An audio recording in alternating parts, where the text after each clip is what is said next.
നമസ്കാരം.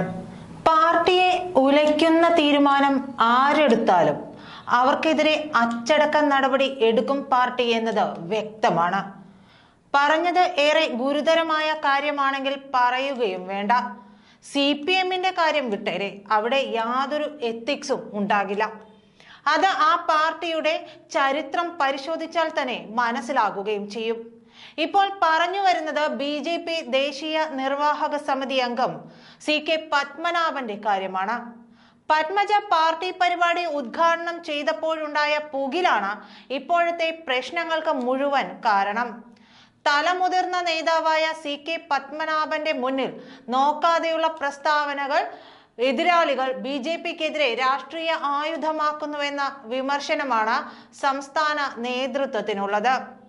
തിരഞ്ഞെടുപ്പ് അടുത്തിരിക്കുമ്പോൾ ഇത്തരം ഒരു പ്രസ്താവന ഒരിക്കലും പാടില്ലെന്ന നിലപാടിലാണ് BJP. കേന്ദ്ര നേതൃത്വം പാർട്ടിയിലേക്ക് നേരിട്ട് ക്ഷണിച്ചു വരുത്തിയ പത്മജ വേണുഗോപാൽ കാസർഗോഡ് പങ്കെടുത്ത തിരഞ്ഞെടുപ്പ് കൺവെൻഷനിൽ CKP പ്രതിഷേധിച്ചതാണ് വിവാദമായത്. സംസ്ഥാന നേതൃത്വത്തിലെ ചിലർ ഇക്കാര്യം കേന്ദ്ര നേതൃത്വത്തെ അറിയിച്ചിട്ടുണ്ടെന്നാണ് വിവരം. CKP ദേശീയ നിർവാഹക സമിതി അംഗമായതിനാൽ അഖിലേന്ത്യാ അധ്യക്ഷൻ JP നദ്ദ നേരിട്ട് വിശദീകരണം ചോദിക്കുമെന്നാണ് സൂചന. എന്നാൽ സംഭവം വിവാദമായതിനെ തുടർന്ന് CKP നടന്ന കാര്യങ്ങളിൽ തകിടം മറിഞ്ഞുകൊണ്ട് വിവാദങ്ങളിൽ നിന്നും തലയൂരാനും കണ്ണൂരിൽ വിശദീകരണവുമായി രംഗത്ത് വന്നിട്ടുണ്ട്. കാസർഗോഡ് പത്മജയ്ക്കെതിരെ താൻ ഒരു പ്രതിഷേധവും രേഖപ്പെടുത്തിയിട്ടില്ലെന്നാണ് CK പത്മനാഭൻ കണ്ണൂരിൽ വ്യക്തമാക്കിയത്. അതിനിടെ പുറത്തുവരുന്ന മറ്റൊരു കാര്യം, പ്രശ്നം ഗുരുതരമാക്കിയാൽ പാർട്ടി വിടാൻ തയ്യാറെടുക്കുകയാണ് CK പത്മനാഭൻ എന്നതാണ്. അങ്ങനെ പത്മനാഭൻ BJP വിടുകയാണെങ്കിൽ ചുവപ്പ് പരവതാനി വിരിച്ച് CPM കാത്തു നിൽക്കുന്നുണ്ട് എന്ന വിവരവും പുറത്തു വരുന്നു. ഇതിനോട് പൂർണ്ണമായും എല്ലാവരും സഹകരിക്കുന്നില്ലെങ്കിൽ പോലും അങ്ങനെ ഒരു സാധ്യത CPM തേടുന്നുണ്ട്. കാരണം BJP ഓപ്പറേഷൻ കേരൾ നടപ്പാക്കിക്കൊണ്ടിരിക്കുമ്പോൾ തിരിച്ച് എന്തുകൊണ്ട് ആയിക്കൂടാ എന്ന ചിന്തയാണ് CPM-നുള്ളത്. കാസർഗോഡ് ലോക്സഭാ മണ്ഡലം NDA തിരഞ്ഞെടുപ്പ് കൺവെൻഷന്റെ ഉദ്ഘാടന ചടങ്ങിൽ താൻ പ്രതിഷേധിച്ചു എന്ന് തുടങ്ങിയ തെറ്റിദ്ധരിപ്പിക്കുന്ന വാർത്തകൾ ചില മാധ്യമങ്ങൾ പ്രചരിപ്പിക്കുകയാണെന്നും ഇതിന് യാതൊരു അടിസ്ഥാനവുമില്ലെന്നും കുത്തിത്തിരിപ്പുണ്ടാക്കാൻ ശ്രമിക്കുന്നവർ സ്വയം പരിഹാസ്യരാവുമെന്നുമാണ് CKP പറഞ്ഞത്. താൻ ഒരിക്കലും തിരക്കിൽ തള്ളിക്കയറി മുമ്പിൽ നിൽക്കുന്നയാളല്ല.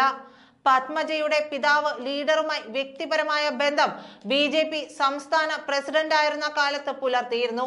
പാർട്ടിക്കുള്ളിൽ താൻ നേരിടുന്ന പ്രശ്നങ്ങളും സ്വകാര്യ ദുഃഖങ്ങളും ലീഡർ താനുമായി പങ്കുവച്ചിരുന്നു.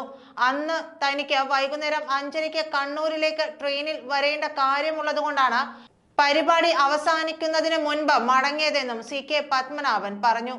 കോൺഗ്രസിന്റെ മുൻ മുഖ്യമന്ത്രിമാരുടെ മക്കളിൽ ഇനി പ്രതീക്ഷ ചാണ്ടി ഉമ്മനിലാണെന്നുമായിരുന്നു CK പത്മനാഭൻ കണ്ണൂരിൽ മാധ്യമപ്രവർത്തകരോട് പ്രതികരിച്ചത്.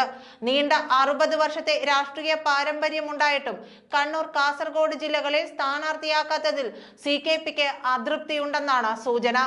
ജനസംഘത്തിൽ മുതൽ പ്രവർത്തിച്ച തന്നെ പോലുള്ള നേതാക്കളെ അവഗണിച്ചുകൊണ്ട് പാർട്ടി നേതൃത്വം കൂറുമാറ്റക്കാരുടെ പിന്നാലെ പോകുന്നതിൽ കടുത്ത അതൃപ്തി നേരത്തെയും അദ്ദേഹം രേഖപ്പെടുത്തിയിട്ടുണ്ട്. എന്നാൽ CKPയുടെ അഭിപ്രായ പ്രകടനങ്ങൾ പാർട്ടി വേദികളിലാണ് പറയേണ്ടതെന്നും പരസ്യ പ്രസ്താവനകൾ നടത്തുന്നത് കടുത്ത അച്ചടക്ക ലംഘനമാണെന്ന വിലയിരുത്തലാണ് പാർട്ടി സംസ്ഥാന നേതാക്കൾക്കുള്ളത്.